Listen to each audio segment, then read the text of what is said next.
Dalam sholat bahasa yang dipakai berapa? Satu. Ada tak orang Jakarta nih sholat Allah gede banget? Nggak ada. Dalam sholat kiblat yang dipakai berapa? Satu. Kiblatnya cuma satu. Fawalli wajhaka syatral masjidil haram. Bahwa tidak kena Ka'bah sah, yang penting masih kena Masjidil Haram. Enggak kena Masjidil Haram sah, yang penting masih kena tanah haram. Enggak kena tanah haram enggak sah, karena kalau terlalu ke kiri menghadap ke Somalia, kalau terlalu ke kanan menghadap piramid nyembah Firaun. Yang dipakai dalam sholat satu bahasa, yang disembah di hadapan Allah juga satu Tuhan, tidak ada tiga, tidak ada dua. Qul huwallahu ahad. Ayat selanjutnya baca sendiri. Allahus samad. Jadi kalau begitu agama yang paling bisa untuk bersatu di dunia ini adalah umat Islam. Tapi kenyataannya siapa yang paling susah disatukan?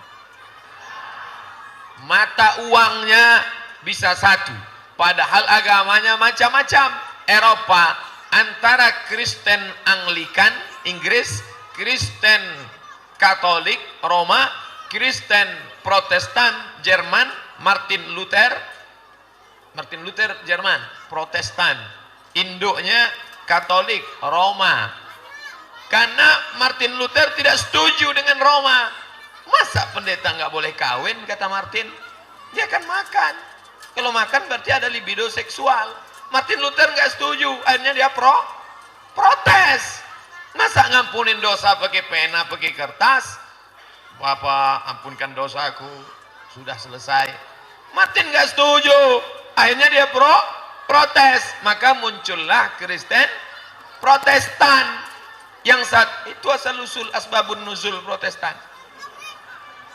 Yang satu lagi di Inggris Anglikan, satu lagi ada namanya yaitu Kristen Ortodok, Protestan, Katolik, Ortodok, Anglikan. Itu baru yang besar-besarnya, belum franchise cabang-cabangnya.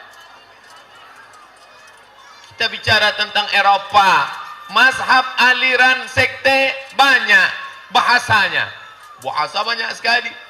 Orang Spanyol nggak mau pakai bahasa Inggris, orang Jerman nggak mau pakai bahasa Inggris, orang Prancis nggak mau, karena egonya masing-masing. Kita mau isi bensin di Spanyol pakai bahasa Inggris, dia nggak mau isi, sampai pakai bahasa Spanyol, Signorita, baru dia mau. Bahasanya macam-macam, sektenya macam-macam, kerajaannya macam-macam.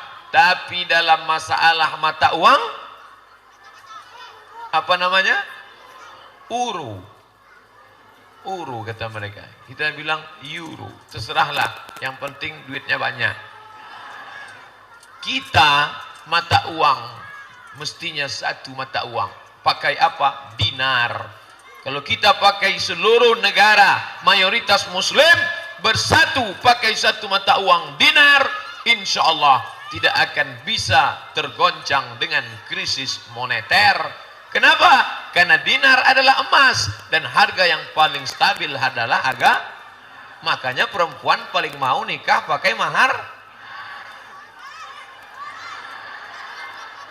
Coba kalau nikah tahun 80, aku terima nikahnya dengan mahar sebentuk cincin emas tunai. Emas 10 gram tahun 80, sekarang tahun 2018 stabil atau turun?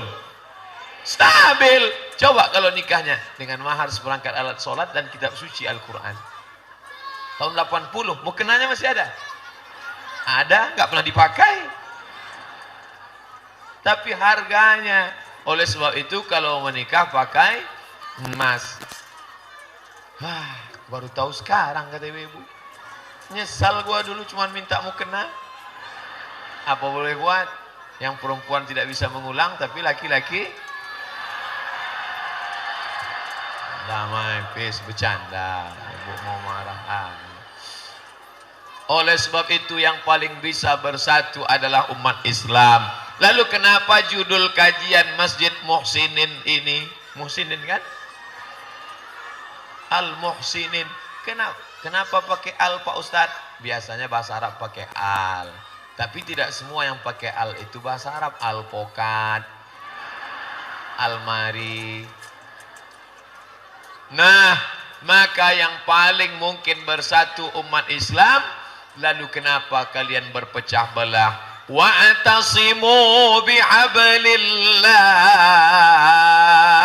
Berpegang teguhlah dengan tali Allah. Tali Allah itu satu, Al-Quran, dijelaskan oleh sunnah, dijelaskan oleh al-ulama warasatul anbiya. Quran, solat. Teknis cara solat gimana? Datang Nabi menjelaskan solat, ada tegak, ada ruku, ada i'tidal, ada sujud, ada dua antar sujud, ada sujud, ada salam, ada tasyahud, ada salam. Maka teknisnya dalam hadis Nabi. Penjelasan detailnya lagi gimana? Mana rukun, mana syarat, mana sunat, mana makruh, mana mubah, mana sunat muakkad. Dijelaskan oleh ulama. Maka 3 level. Quran, sunnah, penjelasan para ulama mazhab. Paling tua Hanafi, nomor 2 Maliki, nomor 3 Syafi'i, nomor 4 Hambali. Jadi judul kita pagi menjelang siang ini, saya akan sampai materi ini lebih kurang 60 menit kalau jamaahnya semangat. Tapi kalau jamaahnya menunduk, saya cukupkan setengah jam. Habis itu saya akan jawab pertanyaan-pertanyaan yang ada. Kenapa Ustadz dari tadi semangat mengatakan begini? Karena dapat cincin baru di masjid sini. Oleh sebab itu maka yang paling mungkin untuk bersatu adalah kita, karena dasar-dasar kita memang kuat. Al-Quran sampai hari ini beda nggak antara Quran Muhammadiyah sama Quran NU? Sama, tapi coba pergi ke gereja Katolik dengan Protestan, beda jumlah Alkitab New Testament, perjanjian baru, beda, lain. Ustadz kok tahu? Saya kan punya teman-teman. Jadi kalau ada yang mengatakan saya ini radikal, orang teman saya ada yang Kristen, ada yang Katolik, ada yang Konghucu, banyak teman saya. Jadi ketika saya bicara ini bukan mau mengejek, bukan mau memperolok-olok, studi komparatif, studi banding.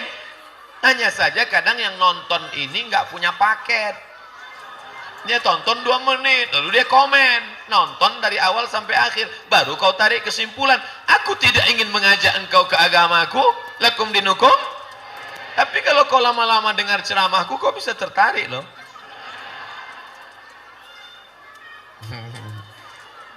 Loh, Ustadz ini pede sekali. Saya bukan pede.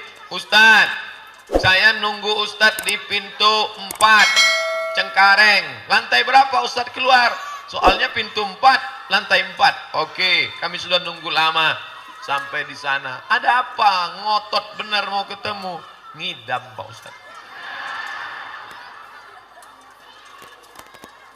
Jadi bukan mau ngundang ceramah, bukan. Ini perempuan ngidam, takut anaknya ntar lahir ngences. Jadi harus ketemu Ustadz. Oke lah, kita ketemu. Begitu ketemu saya kaget, orang yang nggak pakai jilbab, pakai baju kaos, celana jeans. Wah, saya mau marah. Ini kamu menyepelekan saya ya? Mohon maaf Pak Ustadz, non-muslim. Non-muslim. Ternyata non-muslim dengar ceramah kita. Oleh sebab itu, saya tidak pernah mengajak. Saya hanya menjelaskan. Dan Islam ini wa ma arsalnaka illa rahmatan lil alamin.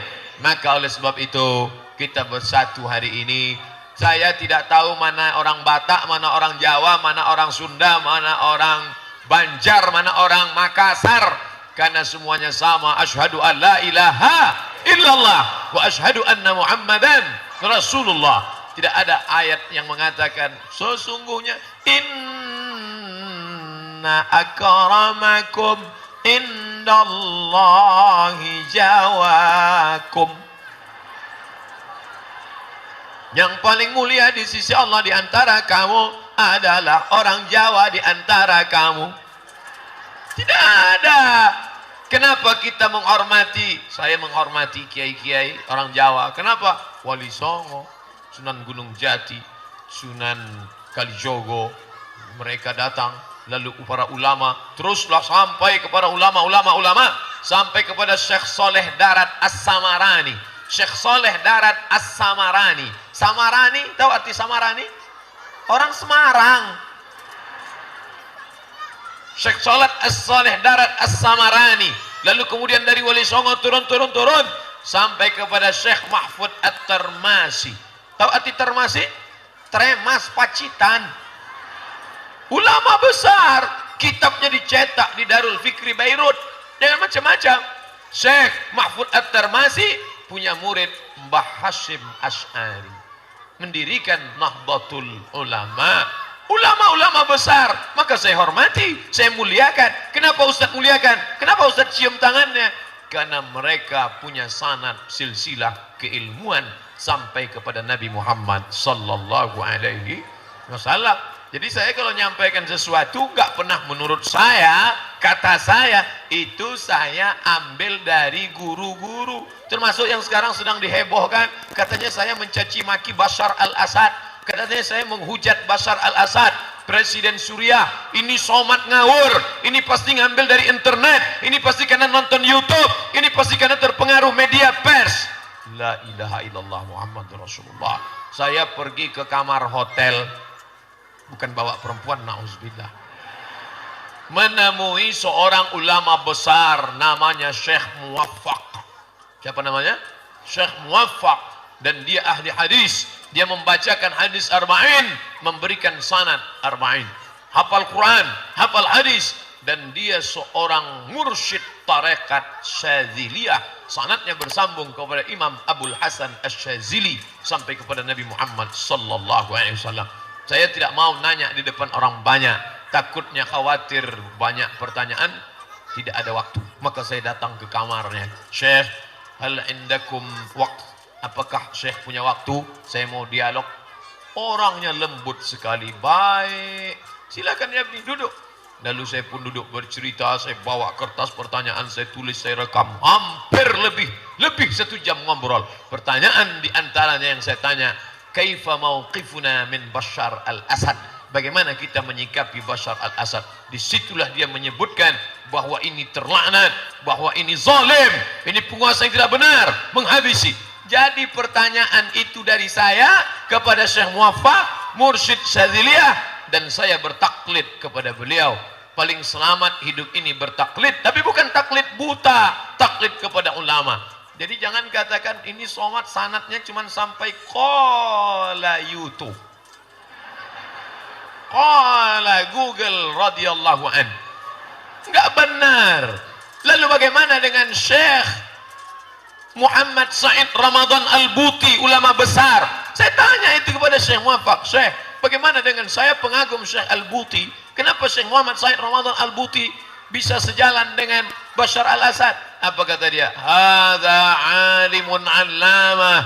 Ini adalah seorang ulama besar, ilmunya banyak, zahidun, orangnya zuhud, tidak terlena dengan dunia. Lakinnahu bakhlu', tapi dia tertipu dan terpedaya. Orang soleh yang ditipu oleh orang yang zalim, tapi Allah memuliakannya. Akhirnya Syekh Muhammad Said Ramadan Al-Buti meninggal sebagai seorang syahid, meninggal di masjid sedang berceramah, diledakkan, dan menunjukkan Allah memuliakan dia sebagai mati syahid. Allahu Akbar. Ini perlu saya jelaskan supaya apa? Jangan ada fitnah di antara kita. Bapak Ibu yang dimuliakan Allah Subhanahu wa taala, di antara yang memecah belah kita adalah dua, fitnah dan fitri. Mohon maaf Ibu Fitri kalau ada kesamaan nama. Maksudnya Fitri mana tahu bapak tiba-tiba membalas SMS. Papa, sini sebentar. Ini atap bocor, bentar lah lagi balas WA Fitri. Nauzubillah. Ada seorang bapak-bapak tiba-tiba nelpon. Ya sayang, sebentar katanya. Langsung istrinya ngamuk. Kenapa sebut-sebut sayang? Itu siapa? Akhirnya bapak ini emosi, dia campakkan HP-nya. Wah. Gara-gara apa? Enggak klarifikasi. Ternyata setelah ditanya, yang dia bilang sayang itu siapa? Nama kawannya sekantor laki-laki namanya Pak Sayang. Orangnya ada, hidup sampai sekarang. Pegawai Kementerian Agama. NIP-nya jelas, laki-laki Pak Sayang. Anak ini dari kecil memang dipanggil ibunya sayang, sayang. Maka sampai sekolah namanya Pak Sayang. Istri posesif, cemburu. Padahal suami yang dicemburukan itu bukan ganteng. Banyak di jalan seperti itu. Itulah pentingnya klarifikasi. Saya senang kalau jamaah sebelum menghukum nanya dulu, Ustadz Somad menyikapi masalah ini Ustadz ngambilnya dari mana? Masalah ini Ustadz bertaklidnya kemana? Oh ini ternyata ulama berijtihad ya. Kalau begitu saya amat sangat mohon maaf. Jangan menjudge langsung. Nahnu, kita ini siapa? Kita ini duat. Kita ini ngajak orang ke jalan Allah. Kita ini bukan qudat, hakim. Kita ini mengajak orang ud'u ila sabili rabbik. Ajaklah orang ke jalan Allah bil hikmah, dengan kata-kata yang santun, wal mau'izatil hasanah, suri tauladan yang baik. Berdebat, oke, silakan debat, kita semua terbuka untuk berdebat. Tapi kalau berdebat, wajadilhum billati hiya ahsan, berdebatlah dengan cara yang santun, bukan Hasan. Hasan baik, ada yang lebih hebat lagi dari Hasan. Apa dia? Ahsan. Nama suami kamu siapa? Pak Hasan. Hebat suami aku dong. Siapa? Ahsan. Bapak Ibu yang dimuliakan Allah Subhanahu wa taala, maka persatuan kita ini insya Allah tidak akan rusak, tidak akan lapuk, tidak akan patah.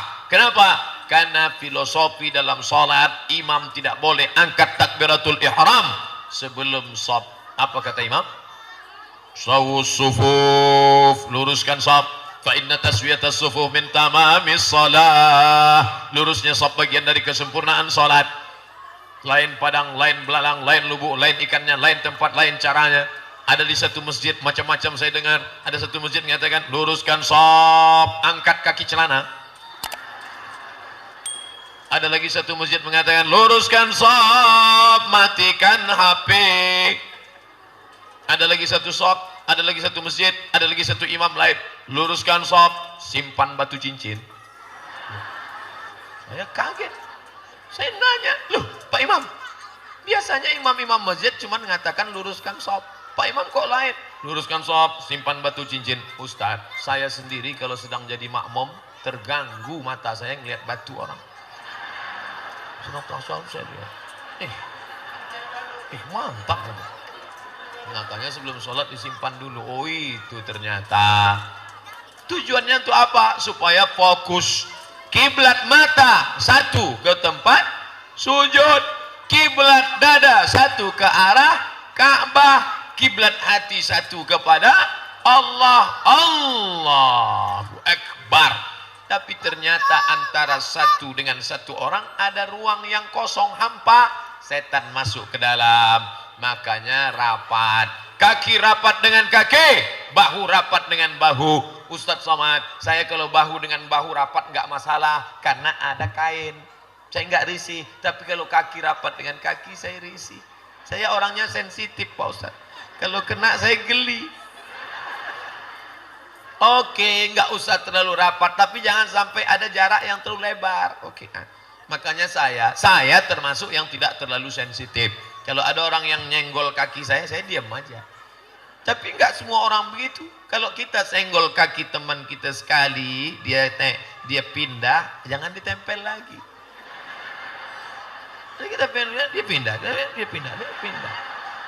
Iya kalau dia kurus seperti saya. Kalau dia berotot, tegap, preman baru tobat, geser 2 kali, dia emosi, dia injak kaki kita. Sholat dekat saya nanti silakan. Mau dekat nempel nggak apa-apa. Tapi jangan bergerak. Ini udah dekat. Ini saya. Artinya apa? Jangan sampai ada celah. Karena ketika ada celah setan masuk. Jangan ada orang ketiga di antara kita. Betul?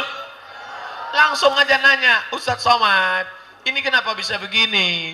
Kami ngundang kok lama betul sampai Juni 2019. Juni 2019 Ustadz. Sekarang baru Maret, 1 tahun 3 bulan. Musinin, Al-Musinin dulu, Musinin Alfa. Alfa Indah. Musinin Alfa Indah kenapa 6 bulan? Itu kan dulu. Sekarang dia udah berkembang.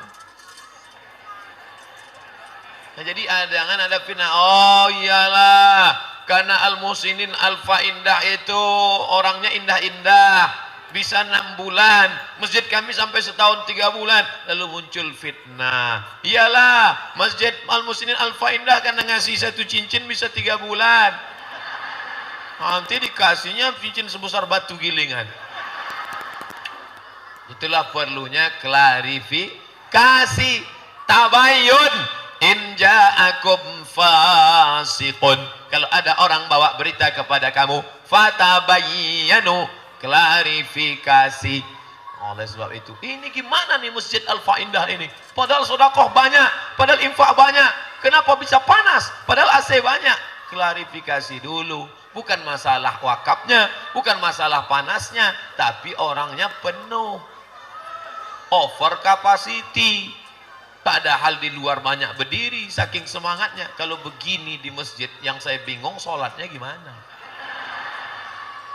Ya Pak Ibu yang dimuliakan Allah, jangan mudah menuduh macam-macam. Ini masjid kita banyak, sedekahnya hebat, jamaahnya ramai. Kenapa bisa begini? Jangan diekspos di Facebook. Apalagi buat video pendek streaming menyebarkan fitnah. Jangan. Klarifikasi, langsung datang ke ketua masjid. Pak Ketua, ya ini sedekah kita selama ini banyak, kemana uang ini perginya? Saya mau nanya ini Pak.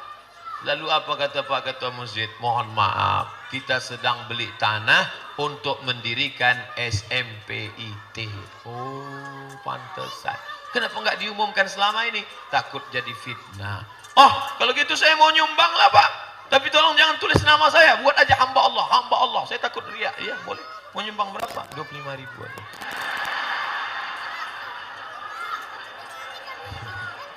La ilaha illallah Muhammad Rasulullah. Enggak semangat Pak Ketua mendengar 25.000. Ini dia Pak, tipis. Begitu dibuka 25.000 dolar Singapura. Masya Allah. Ini Pak, ini amplopnya. Tolong ini tulis ya. Isinya mana? Nah, ini secara simbolis aja dulu Pak. Nanti cair proyek saya, insya Allah saya kirimkan. Kalau ada yang model begini kita doakan semoga lancar dan cair insya Allah. Ini Ustadz ceramah ini ada masukan dari ketua masjid untuk nyindir atau gimana? Enggak. Ini tiba-tiba keluar begitu saja. Saya nggak tahu karena saya termasuk Ustadz yang nggak pandai sindir menyindir. Saya kalau dipesan-pesan Ustadz harus nyampaikan ini nggak bisa. Ustadz nanti tolong sampaikan bahayanya orang yang bersedekah lalu meminta kembali sedekahnya. Siapa yang bersedekah lalu meminta kembali sedekahnya sama seperti anjing yang menjilat muntahnya kembali. Begitu selesai pengajian, mohon maaf Pak Ustadz, yang disindir nggak datang. Sakit hati gitu. Sewak. Makanya saya nggak mau sindir menyindir. Apa yang ada dalam pikiran saya itu saya sampaikan. Mudah-mudahan ilham dari Allah Subhanahu Wa Taala yang dibawa oleh para malaikat. Wahyu sudah tidak ada lagi. Wahyu sudah tidak ada kecuali wahyu suami ibu. Pak Wahyu masih ada. Wahyu sudah tidak ada, putus sejak meninggalnya Nabi Muhammad Sallallahu Alaihi. Tapi ternyata masih ada orang yang ngaku menerima wahyu. Dan masih ada yang ngaku bawa wahyu. Yang ngaku bawa wahyu ngaku Jibril. Siapa namanya? Lia Eden. Yang ngaku nerima wahyu namanya Ahmad Musadek. Nabi terakhir. Maka Pak Polisi juga klarifikasi. Maka ditangkaplah Lia Eden dan ditangkap Ahmad Musadek. Ditanya, Wahyu siapa yang bawa? Jibril. Yang nerima wahyu Nabi. Nabinya terakhir namanya Nabi Ahmad. Dikonfrontir, ditanya di ruang berbeda. Jibril pernah bawa wahyu ke Ahmad? Enggak. Lalu ditanya Nabi Ahmad, iya, pernah nerima wahyu dari Jibril? Enggak. Kalau gitu dua-duanya bohong. Itu maka mereka kedua masuk tangkap polisi. Betul? Klarifikasi. Apalagi sekarang fitnah-fitnah luar biasa. Luar biasa fitnah-fitnah ini. Oleh sebab itu maka persatuan kita akan selamat. Pertama, karena judulnya memang menjaga persatuan. Persatuan jaga. Jangankan persatuan antara jamaah, persatuan ibu dan bapak pun bisa rusak gara-gara isu. Oleh sebab itu maka jangan, apa kata ibu, papa mau keluar kota silakan, tapi pegang satu. Apa mah? Jangan ada dusta di antara kita. Begitu. Dan yang satu lagi mah kata si papa, apa dia? Jangan ada password HP di antara kita. Nah, oleh sebab itu yang pertama harus ada klarifikasi, jangan ada isu. Yang kedua, ya ayyuhalladzina amanu, hai orang beriman, ijtanibu katsiran minadh-dhann, jangan buruk sangka. Buruk rupa enggak apa-apa, buruk sangka nauzubillah jadi musibah. Saya Pak Ustadz buruk sangka saya dengan teman saya nih. Jangan. Gimana saya nggak buruk sangka Pak Ustadz? Dulu orangnya baik. Kalau ketemu senyum. Sekarang wajahnya cemberut. Memang sih dia mobil baru. Dia rumah baru. Bini baru. Yang lama meninggal. Ibu mau marah aja. Sekarang sejak itu dia cemberut aja Pak Ustadz. Dia sombong sekarang. Jangan. Ojo kesusu. Jangan terburu-buru. Tanya dulu, bro, ada apa kamu? Dulu nggak begini, perasaan dulu orangnya ramah. Kenapa begini? Kamu sombong nggak boleh. Sombong itu, man kana fi qalbihi mithqala habatin min khardalin min kibrin. Ada sombong sebesar biji sawi masuk neraka jahanam. Kau jangan sombong. Friend, aku bukan sombong, aku sakit. Sakit apa? Tapi kamu tiap hari datang ke masjid sehat aja. Ini aku malu mau cerita sakit. Iya sakitnya apa? Nggak apa-apa, kita udah lama berteman. Aku nggak akan posting di FB. Sakitnya apa? Aku nggak bisa kentut udah 2 bulan. Patutlah dia nggak bisa senyum. Jadi nggak boleh suuzan. Kita harus senantiasa husnuzan. Suuzan, andai benar tetap dosa, andai salah double. Dosanya 2. Yang paling enak husnuzan. Husnuzan aja. Tapi ada saat-saatnya kita mesti suuzan. Anak gadis kita dibawa orang. Husnuzan apa suuzan? Suuzan. Pak, anak bapak tadi dibawa orang, saya lihat tadi dibawa. Enggak apa-apa, kita harus husnuzan. Tadi istri bapak, saya ketemu di hotel ada yang bawa. Enggak apa-apa. Mungkin mereka sedang meeting rapat. Tapi di kamar berdua Pak. Ya memang harus berdua, namanya juga rapat. Oh itu bukan husnuzon. Apa namanya? Goblok.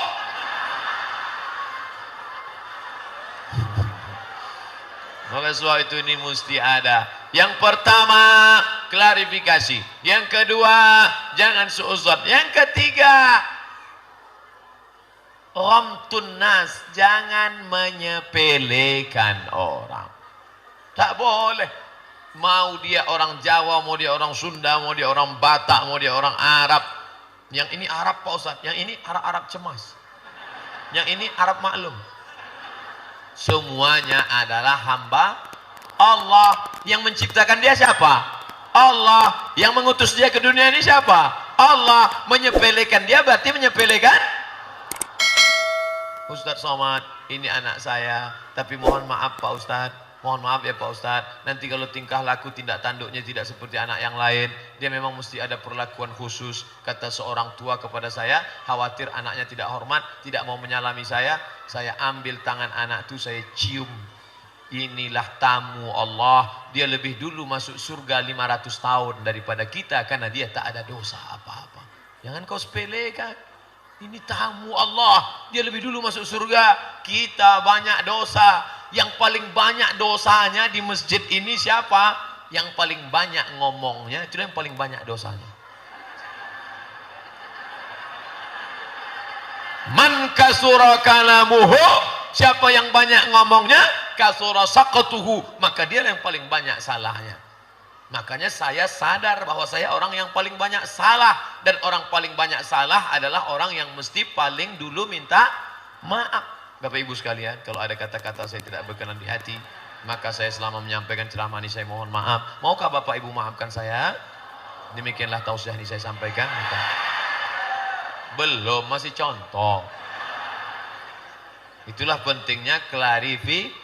Jangan cepat menghukum. Loh, kok cepat sekali? Nanya dulu, ini serius nggak Pak Ustaz? Alhamdulillahirabbil alamin.